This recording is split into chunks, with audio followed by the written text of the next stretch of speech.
All welcome back to my YouTube channel. అమ్మ వాళ్ళు sir పెట్టిన వెంటనే అంటే చీర నగలు పెట్టిన వెంటనే వెళ్ళి చేంజ్ చేసుకొని వచ్చేసాను. సో ఇదే నా మెయిన్ శ్రీమంతం చీర. మీ అందరికీ తెలుసు ఇది నేను మిస్ అమ్మలో తీసుకున్నానని చెప్పేసి.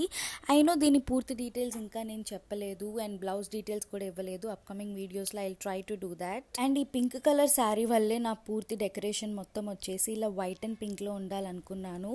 అలానే చాలా బాగా వచ్చింది అండ్ వచ్చిన వాళ్ళందరికీ కూడా డెకరేషన్ చాలా బాగా నచ్చింది. డెకరేషన్ నీట్గా నేను వీడియో అయితే తీయలేకపోయాను. సో ఇంకా ఫోటోగ్రాఫర్స్ నాకు ఫొటోస్ ఇస్తేనే. So you have to wait till then. Even మొత్తం నేను అనుకున్నట్టు రావడానికి మెయిన్ పిల్లర్స్ ఎవరో తెలుసా? ఫస్ట్ అయితే నేను అమ్మ పెదమ్మ అనే చెప్తాను అండ్ తర్వాత చింపు మా అక్క అండ్ ఇంకో పెదమ్మ కూడా. మా నాన్న అయితే he was the silent killer to make this happen and he was over the moon on that day. అందరూ వచ్చి చాలా మంచిగా ఆశీర్వదించారు. అంతకంటే ఇంకేం కావాలి చెప్పండి.